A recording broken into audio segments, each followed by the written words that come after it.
Good evening. Thank you so much for joining us for tonight's webinar. This is Bird-Friendly Forest Management. And like I said, before we get started, I'd just like to give everyone some very quick background information about the National Audubon Society.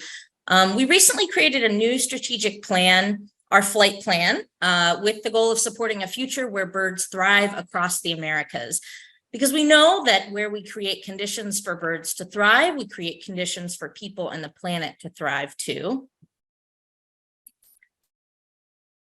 And we're doing this in a few ways. We're expanding our work in these three areas: holistic and hemispheric conservation, a sharp focus on climate change, and prioritizing equity, diversity, inclusion, and belonging. But more locally, Audubon Mid-Atlantic has a lot of ways for you to get involved in our work. So our centers in Philadelphia, Mill Grove, and Baltimore offer a ton of educational opportunities and events, including bird walks and a whole lot more. We also offer informational webinars like this one. And all of our webinar recordings are available on our YouTube channel. So feel free to check that out and share those videos. We offer virtual opportunities from our partners in the region and in-person field trips and site visits that highlight the unique conservation landscapes of Pennsylvania, Maryland, and Delaware.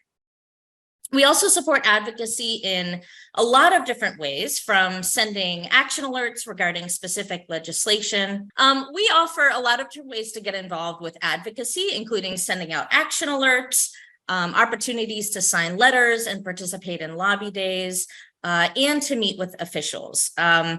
If you want to stay informed, you can go to our website and sign up for our e-news or email me with any questions you might have. And without further ado, I want to introduce Josh Rittenhouse, who is the Forest Program Associate for Audubon Mid-Atlantic. Take it away, Josh. Thank you, Tess. So, share screen is loading. All right, everybody should be seeing an American woodcock. Are we good to go? I'm getting thumbs up. That's excellent. So, good evening again, everyone. And thank you very much for joining us this evening. Tonight, we're going to be discussing bird-friendly forest management. Of course, as Tess has just introduced me, I'll introduce myself real quick again. I'm Josh Rittenhouse, Forest Program Associate, and I work for Audubon Mid-Atlantic here, and primarily a lot of my work is in Pennsylvania, but that also gets into Maryland as well, and actually now even Delaware. So, next slide. There we go. So first tonight, we'll take a look at forest birds and the relationships to different forest age classes. Then we'll walk through how to quantify existing habitat at the landscape level and how forest cover percentages influence decision-making recommendations that we give. Once we've quantified existing habitat, we can focus on the ideal balance between young and mature forest. Then we'll focus down further to stand level conditions that can be improved to enhance that habitat that's on the ground. We'll end with a question and answer section. If you have a question for me, and it's a little bit towards the beginning of my presentation, feel free to add it to the chat box. That way you don't forget it. At the end then, whenever we do have our Q&A session, I will then answer those questions in the chat first before I take any additional questions. So here we have a diagram, and it's the necessary reproductive or nesting habitat, as we call it, for 6 example birds as it relates to forest succession. So going from left to right, we have the American woodcock, the golden-winged warbler, prairie warbler, black-throated blue warbler, wood thrush, and cerulean warbler. And we're using these 6 species because they really have, I guess you could say, niches, right? And ecological niches, essentially where a species thrives. So as you can see from the circle here in the orange, the first 3 bird species that I just noted very much like to nest in young forest habitat. where the latter three actually like to nest in more mature forest habitat. So as you can imagine, when we are thinking about conservation of these species and several other bird species that occupy the same habitat types, we are putting a lot of stock into reproductive and nesting habitat. We do that because from a conservation standpoint, the next generation of birds means everything for the population size and for these species over time.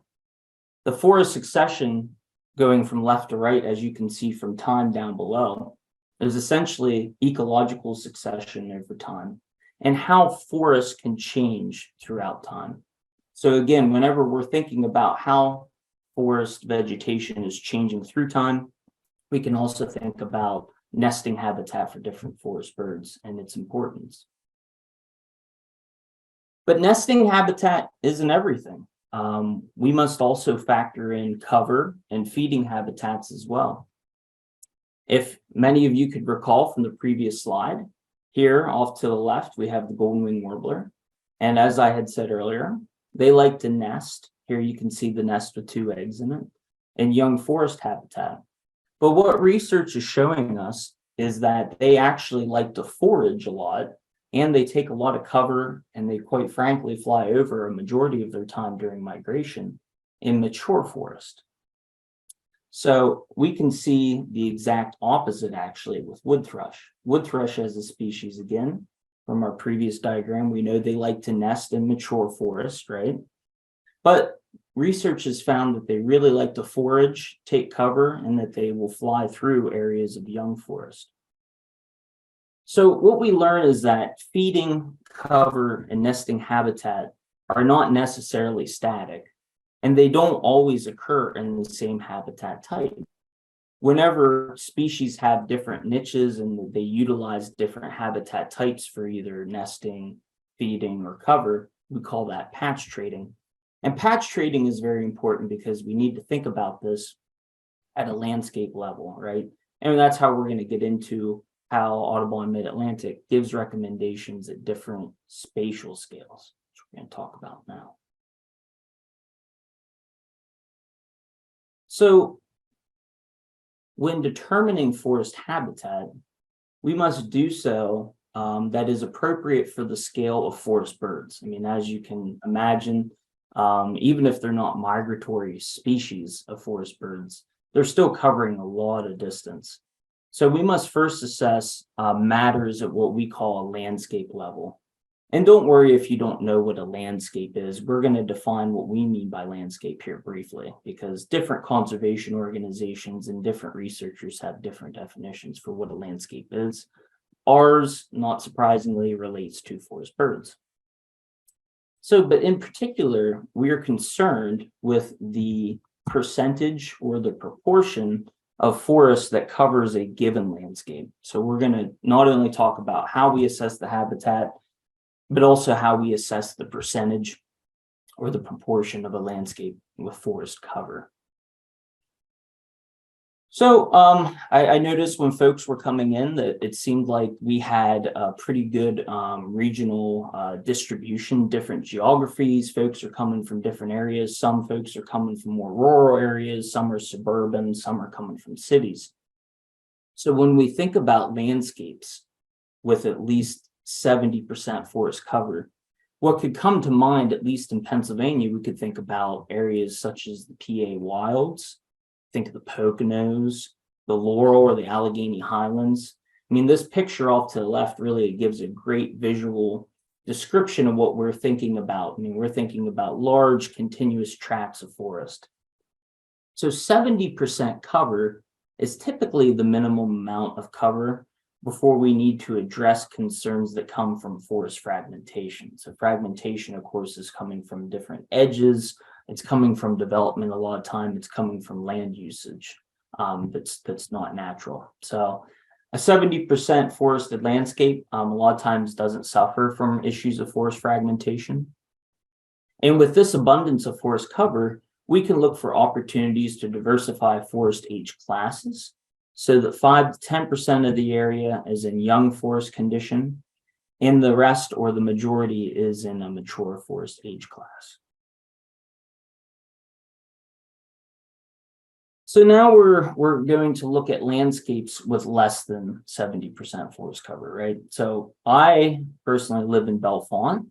So if you've ever been to Happy Valley, I do think that there was at least one or two folks that were from the State College area that had joined us. So you can think of Happy Valley. You can think of suburban areas outside of cities.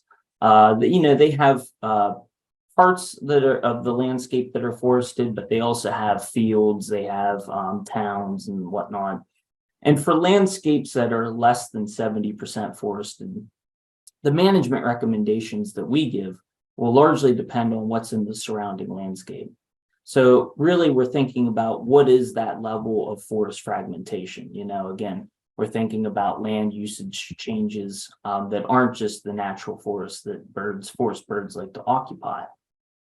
And the size of the parcel that we recommend managing changes as well. So parcel size becomes an important consideration here because as forest cover on the landscape decreases, the minimum habitat size needed by a lot of forest birds that nest within the interior mature forests increases as well.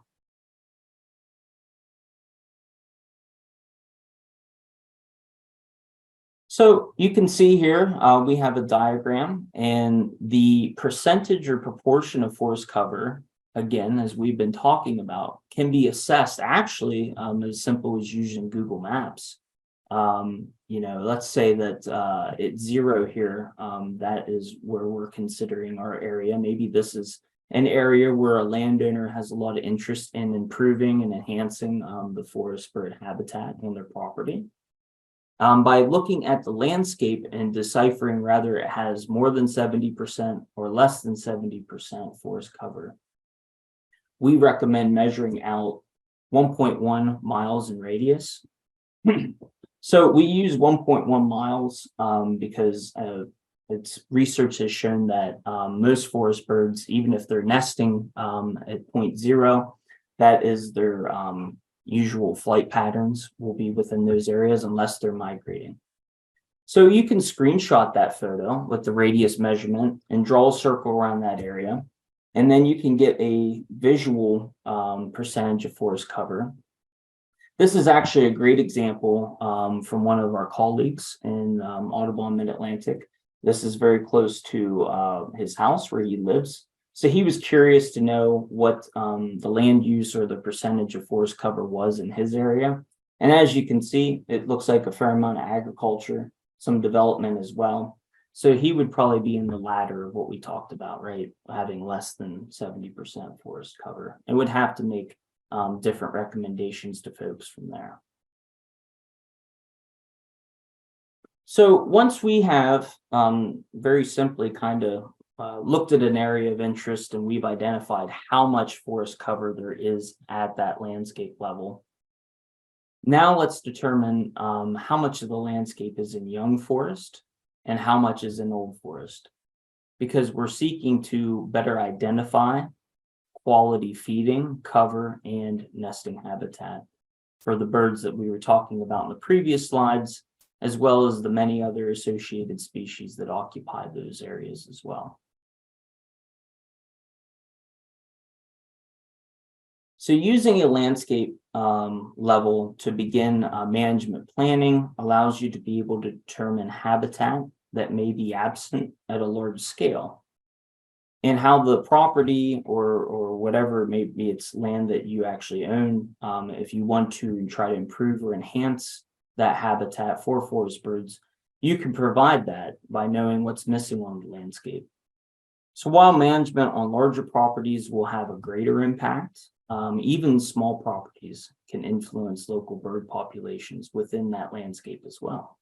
So you can really think of it as everybody probably has a part to do, and it's not just simply fixating on whoever owns, 100+ acres or something like that.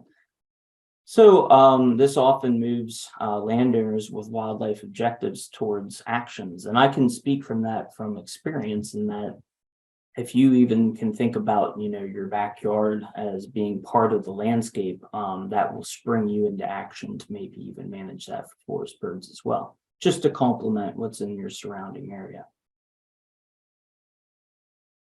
So again, and these maps are flipped for some reason. I have map 2 on the left and map 1 on the right, but no matter. So if we take an area, we have a property boundary here outlined in red.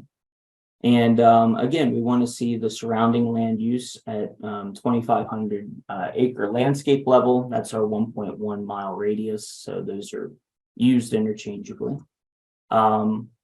We see that in the surrounding landscape that 89% of the area is forested. So we have that greater than 70% threshold.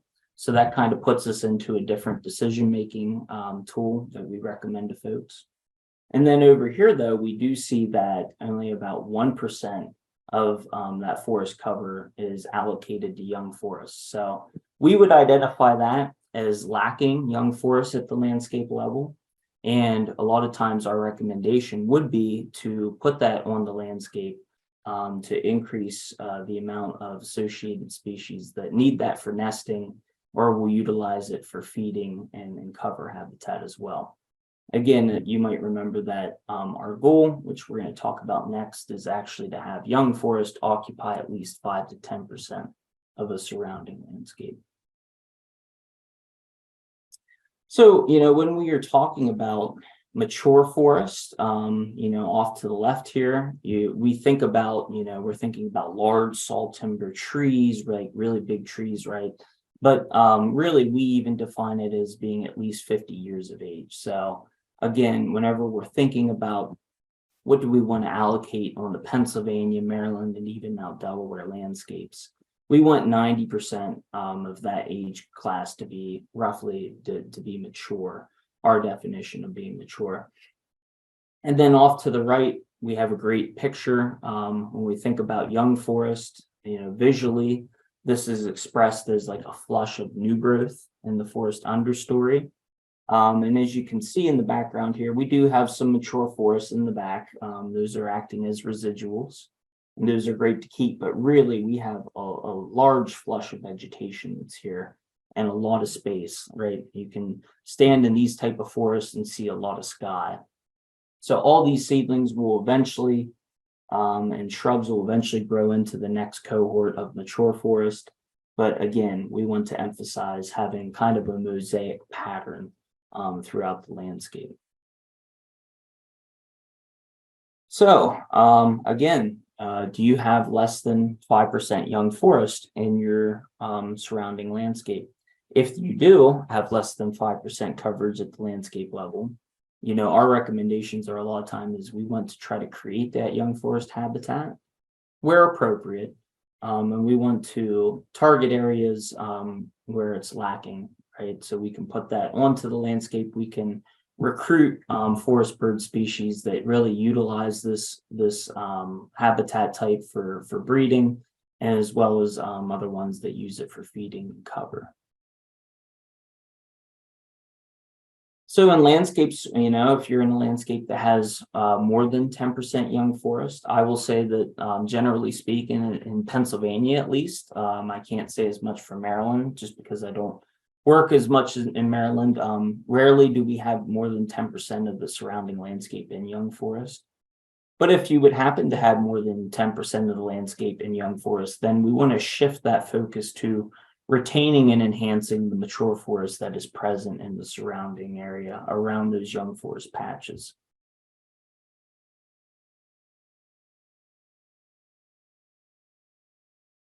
Finally, after we've identified the young and mature forest cover with the landscape, we can look at things at a spatial scale that is referred to in the conservation field as the stand level. So stands are subsections of a landscape, really. It's just like a smaller block or parcel. And normally they're on the order between, say, 1 and 150 acres in size. You can certainly have stands that are delineated that are larger than 150 acres. But I would say it's rare, and more commonly than not, we'll be giving recommendations on something that's, say, between 10 and 100 acres. So at the stand level, this is really where we focus on the details of our habitat types within that forest cover within the landscape. So Here's where we look at forest diversity, special features is what we label it. And then we also get into other topics as well here. So moving on from a landscape focus, stand level habitat components are equally important to forest birds. The stand level habitat features covered in this section detail all or at least most of the important habitat features for forest birds. The habitat features and management to achieve desired mature forest composition can be easily integrated into forest management when developing management plans intended to improve or enhance forest bird habitat. You can think of these really as your standard forest bird best management practices is what we call them. And again, these are applicable to most all properties in the Mid-Atlantic region. So the first thing that we really stress having at the stand level is what we consider to be vertical structural diversity. Sometimes this is referred to as the green wall, right? So if we were to walk through this stand, if we're walking through this forest, we would see that there is quite a layering of vegetation. This picture does, speaks for 1,000 words when it comes to the layering of vegetation. As you can see, if you were standing there, you really can't see all that far before you run into leaves blocking your view. So this is a good example of a forest that has a well-established overstory up in the high canopy, a well-established mid-story, and then also a well-established understory layer. So it's highly beneficial to many forest breeding birds. And as we know, in the summer, in the growing season, we have a lot of migratory birds that are breeding in this area as well. Native vegetation, native plant species, they meet the nutritional needs and provide the necessary carbohydrate, protein, and fat ratios for our native bird species. They also provide the forage needed for native insects that forest birds will feed on. The nutritional value of native mast provides the needs of many bird species and are especially important to migratory species that have to make the long trek from North America to Central or South America. So as you can see here, we have a Swainson's thrush, and it's actually perched on a spice bush, northern spice bush, which is a native shrub species in the Mid-Atlantic region. This species is high in carbohydrates and fats and is needed for migratory species like Swainson's thrush. A counter example would be some of the non-native invasive shrubs that are found in a lot of areas like Japanese barberry or autumn olive. Cedar waxwings are actually, I don't know how many people are familiar, but that's an example of how an invasive shrub can impact a population, a breeding population, to the point where it actually changes the plumage within the birds. That's how much of an impact some of the non-native vegetation can have on different forest species. So needless to say that we emphasize species diversity, but we're managing or we're recommending species diversity of native flora. So when these forests, we want vertical structural diversity, we want species diversity, and we want large diameter trees as well. So here's a picture of a large diameter conifer tree. For conifer or softwood species, we consider large diameter trees to be at least 20 inches in diameter. And for hardwood trees, maybe we can think of white oak, red oak, hickories, and things of that nature, our angiosperms or our broadleaf trees. We want them to be about 24 inches in diameter for it to be meeting our specifications for a large diameter tree. These large diameter trees offer nest sites, perches, and places to forage for several forest birds, including red-shouldered and broad-winged hawks. Large trees with cavities and large dead branches enhance habitat for many forest birds. And it is certainly a bonus if these can be left on site, right? If we can retain these trees, keep them alive, or make sure that they're not impacted with any management for as long as possible. The importance of large diameter trees also has for what we call bark geometry. Brown creepers, nuthatches, and other what we consider to be bark gleaners will forage in the crevices of these trees. So as you can imagine, this is a pitch pine, but as it continues to grow larger, these fissures or these cracks in the bark continue to get deeper, and they host more insect communities that birds can then come and glean during the growing season. So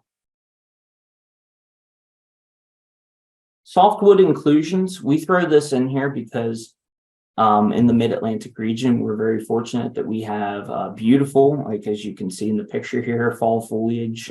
We have a lot of hardwood trees, right, that comprise our forest. Our forests are primarily oak, sugar maple, black cherry, hickory forest. So anytime you do have softwoods or conifer species, right, so even if they're hanging out here in the mid-story, we want to retain them and promote them as much as possible. So conifers provide birds with cover habitat and are also places to nest and forage. So softwood inclusions, as we refer to them, are specifically sought out by some forest birds for breeding habitat.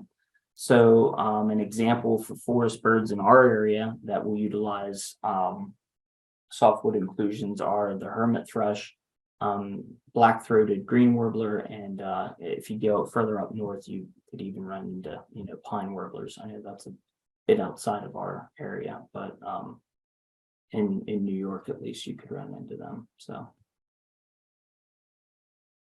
dead standing trees or snags, they provide locations for nesting, roosting, and foraging for insects. And cavity trees of all sizes provide nesting and roosting sites for birds.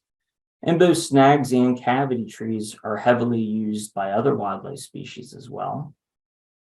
For snags, we recommend hardwood species of saw timber or large saw timber size. And we have found that they provide the best long-term habitat as dead standing wood. And eventually, when they do fall over, right, they're no longer standing dead wood, they will become coarse down woody material when they fall. And as we'll talk about in the next slide, that also provides great habitat for forest bird species. But we have primary cavity nesters, such as this red-bellied woodpecker pictured here off to the left. Many woodpeckers are what we consider to be primary cavity nesters, right? So they are actually creating the cavity within the dead wood. And that also opens up habitat to what's called secondary cavity nesters, such as owls, wood ducks, bluebirds, and chickadees. So we always emphasize the importance of leaving dead standing trees in the forest, letting them stand for as long as possible, and having them provide that wildlife and forest bird benefit. When those trees fall, however, as you can see in the picture, we do have what we consider to be downed woody material, and that enhances habitat for forest birds by providing places to seek cover, to perch, to nest, and to forage. Larger downed logs, not necessarily like the one pictured off to the left here, but larger logs, let's say trees that were greater than 18 inches in diameter before they fell over. They're especially important for species like ruffed grouse. As many of you know, the ruffed grouse, they will utilize that for drumming displays, and it's a very important part of their reproductive habitat. Leaving slash, let's say that somebody did a harvest or was cutting down some firewood or something like that. Anything that they did not utilize for wood product, we encourage them to leave what's called slash or the branches, because this can prevent deer browse. I'm sure some of you are familiar, but deer can impact forest in a number of ways, through their browsing, through their preferential feeding in the forest. And this can benefit, leaving those branches can make it harder to get to tree seedlings and what we call forest regeneration, basically the next cohort of young forest that's going to ascend into the overstory. Yeah, that material provides an obstacle to prevent deer from reaching those seedlings and saplings as well. And that can also help with vertical structural diversity. Leaf litter. So as we've been talking about, many of our hardwood species in the fall, they provide us with beautiful fall foliage. And when the leaves fall off, they also provide us with some forest bird habitat. The importance of leaf litter is highlighted by many species, such as the one I have shown in my title slide. The American woodcock is a great example of a bird that really utilizes and focuses on areas with dense leaf litter. They use it for foraging. And you also have species like ovenbird, right? So not only just can it be feeding habitat, but it can also be nesting habitat. So ovenbird will utilize the leaf litter as they are ground nesters, and it helps to provide cover for them as well. It also is a great source for invertebrates in the ground. That's why the American woodcocks are there. And it will protect the soil moisture, and it enriches or gives nutrients to the soil over time as they decompose. If you're doing management and it involves reducing the amount of trees in an area, we recommend the skid trails be less than 10% of the total harvesting area, and this will help protect the soil as well. So if you build the habitat, it will come. And we have great examples. Here's one example from a timber stand improvement project up in Clemens, New York, where we established the habitat for forest birds and they utilize it. As many of you know, the ruffed grouse are suffering quite a lot.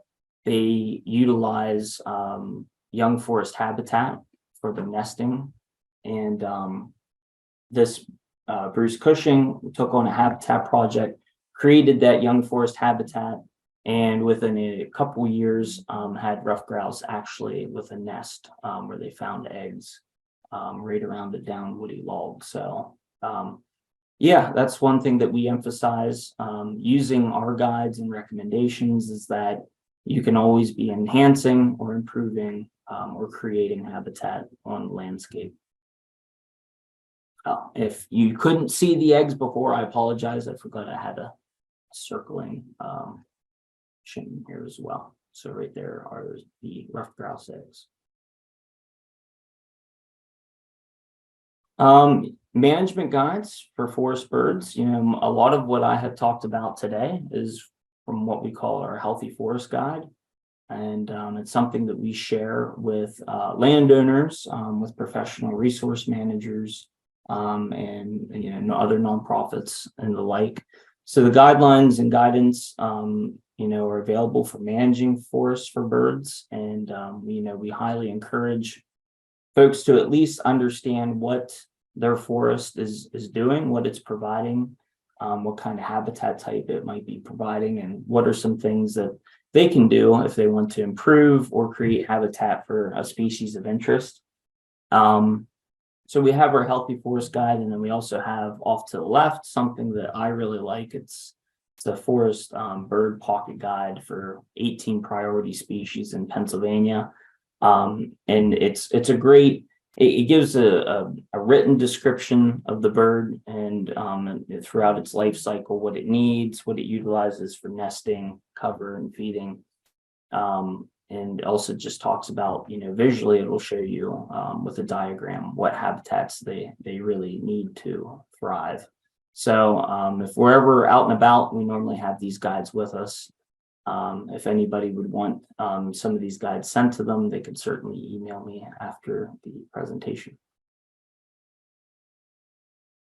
I want to thank additional program support and partners. I want to thank the Hammer Foundation and Penn State Extension. And at this point, thank you. And if you have any questions for me, you can go ahead and fire them along. And I bet you I should probably be checking the what was I thinking here? There are a few questions in the chat too. The chat box, yeah. So stop sharing. Okay, so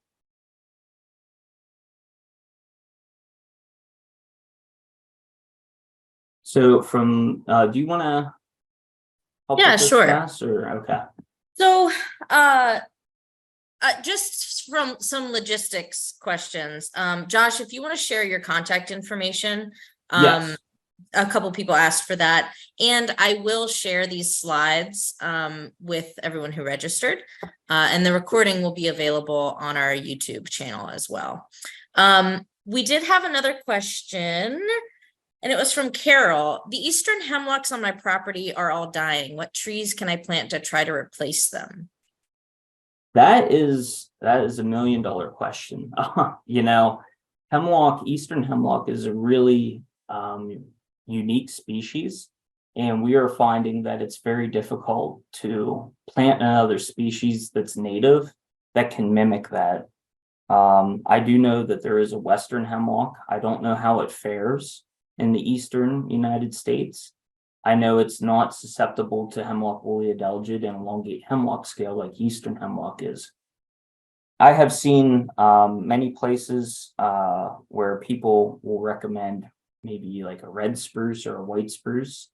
That could be utilized in a riparian area where we want to have shade, because I know it's very important species along streams and rivers throughout the mid-Atlantic region. So I'm sure I answered that, but not really. But long story short, we're really missing the eastern hemlock, and we hope that there's a solution for its decline before too long. We had another question. What percent of burned forest is acceptable? So percentage of burned forest. So a forest can be burned. It can be young forest habitat that's burned, and it could be mature forest habitat. You can actually run a fire through a mature forest, and as long as it's not too hot, it's not going to kill a majority of the overstory trees. Similar to what we see out west, right? Some of those fires burn so hot, and there's more conifer cover out there that you'll have crown fires. Crown fires are very, very rare in Pennsylvania, as really fire is overall. So I don't know if there would be too much of a burn percentage per se, as long as it aligned with your management and your goals, what you're ultimately trying to get at utilizing fire as a tool.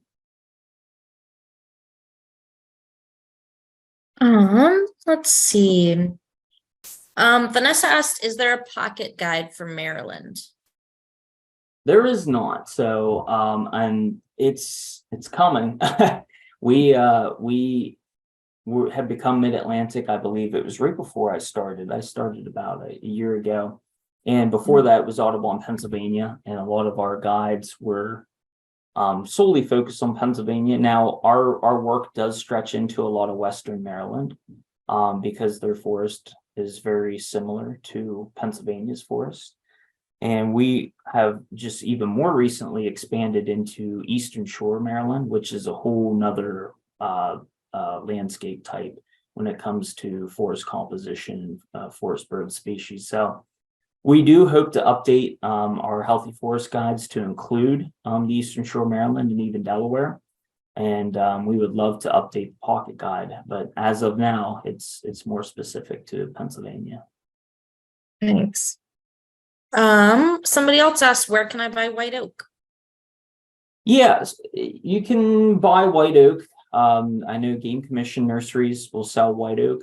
There's also a lot of different private nurseries. I don't necessarily think I endorse any one, but white oak is a rather common species sold in nurseries. So just keep an eye out. It was kind of nice whenever the Bureau of Forestry used to sell seedlings. They no longer do so. But like I said, if you're looking for that public route, you could always look and see what the PA Game Commission has as well. And I'd also say if you contact the Audubon chapter that's closest to you, they might have a good idea of what the nurseries offer in that area. They often have pretty close ties with nurseries in their region. Any specific tree species recommendations for wintering over birds? Well, yeah, okay. So overwintering birds, I immediately think of two things. I think of cover, because really, even for birds that are overwintering here and aren't migrating here, they're not breeding during that time of the year, at least not in our, range. So it really comes down to cover, getting that good thermal cover. And that's accomplished by trees that are keeping their needles or their leaves, right? So they're evergreens. I think about pines, fir, even angiosperms such as like American holly or winterberry holly.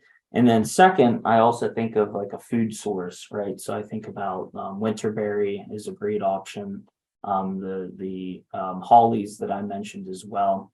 Anything that can provide thermal cover and also might be late and have some kind of a food source for the forest birds. There was a question about working with the PA Game Commission, and maybe that was getting at how we work with the PA Game Commission, what kinds of work we do with them, or if we work with them.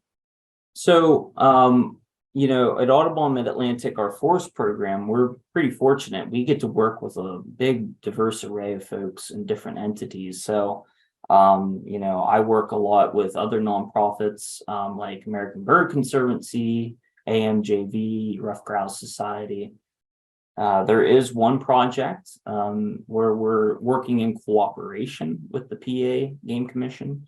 I don't necessarily think I would consider it working directly with, but we're kind of taking utility lines in the central PA area and working with the Game Commission to try to figure out how we can feather some of the edges so it doesn't go strictly from utility corridor to mature forest, try to feather it and create some young forest habitat and to try to reduce some of the forest fragmentation as well. So that's really the only program that I work on currently where I'm with the PA Game Commission. They'd be a great partner to work on with other things for the time being, though we seem to be working more so with other nonprofit organizations. We had another question.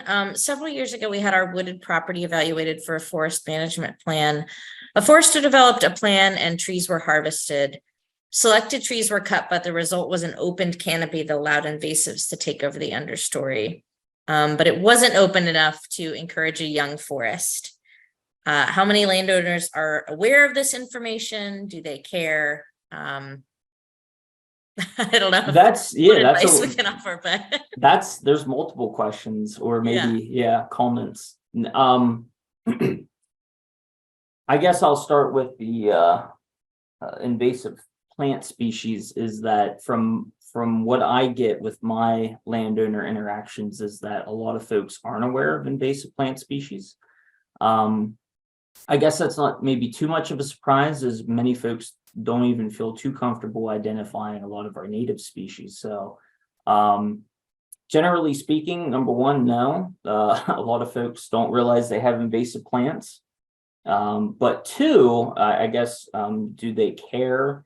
I have been quite surprised that a large majority of landowners, when they learn that their forest maybe isn't as suitable habitat as what they thought, or that they have a lot of invasive plants compared to a lot of the native plants.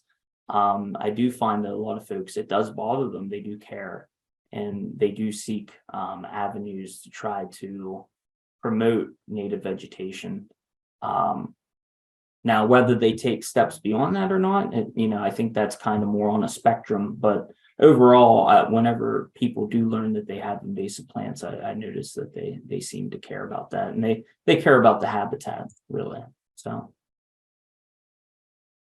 I don't see any more questions right now. Feel free to keep putting them in the chat. I'm going to put a link in the chat to a survey. And that just helps us continue to make sure that these are relevant, these webinars that Audubon Mid-Atlantic puts on. So I'll put that in the chat. And we had a question, Josh, about the 2 pamphlets that you shared. Yeah, I was actually just sending that perfect, along. perfect. So yes, I That's apologize. I swear I put my information at the end. But yeah, email me and I can send them along. We do have digitized versions of them.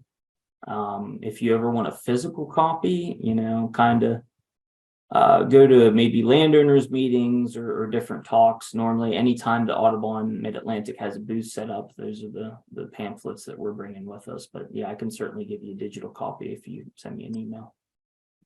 And in addition to that survey, I was gonna put up a poll if you wouldn't mind. If you wouldn't mind,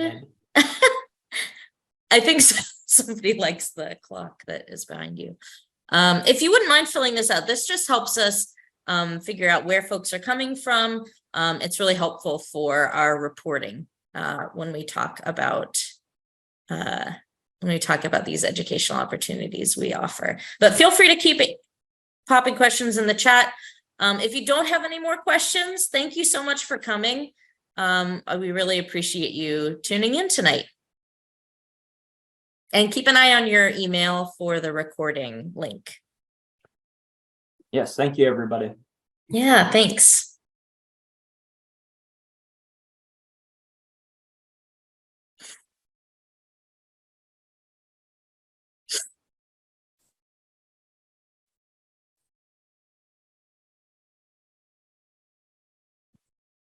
Thanks, everyone.